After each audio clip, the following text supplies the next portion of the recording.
नमस्ते मित्रों, मैं हूँ वैद्य जनिशा। आप सबका हमारे YouTube चैनल पे स्वागत है। आज हम बात करने वाले हैं प्रकृति के बारे में। आयुर्वेद में प्रकृति को बहुत महत्व दिया गया है। सभी लोगों को अपनी प्रकृति जानने की बहुत उत्सुकता रहती है। तो आज हम देखेंगे कि हमारी प्रकृति कैसे बनती है, कौन सी बातें हमारी प्रकृति पे असर करती है, प्रकृति के प्रकार कौन कौन से हैं और हमें हमारी प्रकृति क्यों पता होनी चाहिए। प्रकृति का सामान्य अर्थ होता है नेचर, स्वभाव। आयुर्वेद में बताया गया है कि देहस्य सहज लक्षणम यानी प्रकृति हर एक व्यक्ति की शारीरिक रचना, शारीरिक बल, बौद्धिक क्षमता और खान पान की रुचि एक दूसरे से अलग रहती है। जैसे हम हमारे घर में देखें तो किसी को मीठा खाना पसंद होता है तो किसी को तीखा खाना पसंद होता है।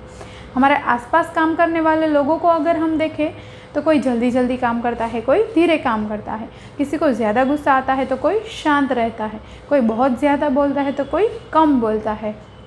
तो ये सब बातें हैं वो प्रकृति पे निर्भर करती है और हर एक व्यक्ति एक दूसरे से किसी न किसी प्रकार से अलग है। तो ये जो बात है वो प्रकृति पे डिपेंडेंट है।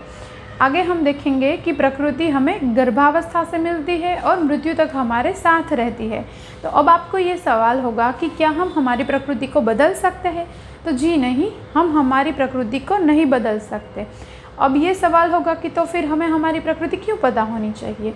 हमें हमारी प्रकृति इसलिए पता होनी चाहिए तब क्योंकि हमें हमारी प्रकृति पता होगी तब जाके हम इसके अनुसार हमारा आहार विहार ले सकेंगे, पथ्य पालन कर सकेंगे और होने वाले रोगों से बच सकेंगे और ये जान सकेंगे कि हमें क्या करना है, क्या नहीं करना है, क्या खाना है और क्या नहीं खाना है और आगे होने वाले रोगों से हम बच सकेंगे।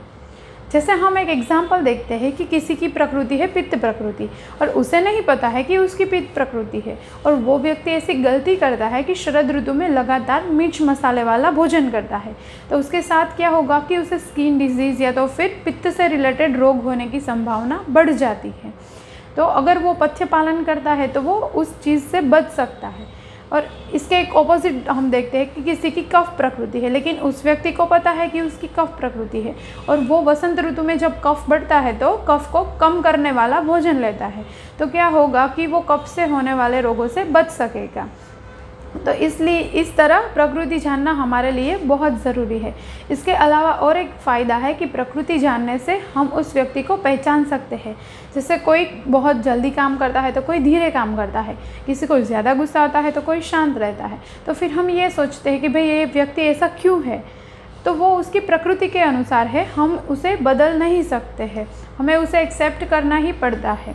और प्रकृति के बारे में ज़्यादा जानने के लिए हमें वात, पित्त और कफ क्या है वो समझना बहुत ज़रूरी है। आगे हम देखेंगे कि हमारी प्रकृति कैसे बनती है। तो हमारी प्रकृति बनती है जब स्पर्म और ओवम यानी गर्भाधान के समय जब स्त्री बीज और पुरुष बीज का संयोग होता है तब से। तो गर्भाधान के समय बीज में वात, पित्त और कफ में से कौन सा दोष डोमिनेंट है उसकी असर प्रकृति पर रहती है। इसके अलावा माता पिता के मानसिक स्थिति कैसी है, विचार कैसे है, उसकी भी असर आने वाले बच्चे की प्रकृति पर रहती है।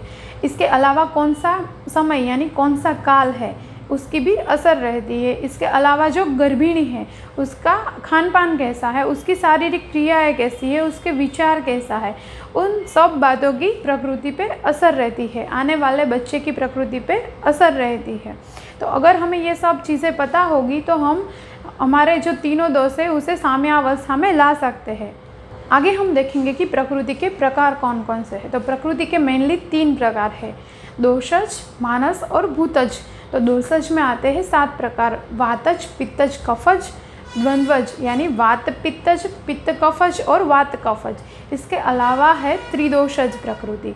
मानस प्रकृति में 3 प्रकृति आती है जैसे सात्विक, राजसिक और तामसिक।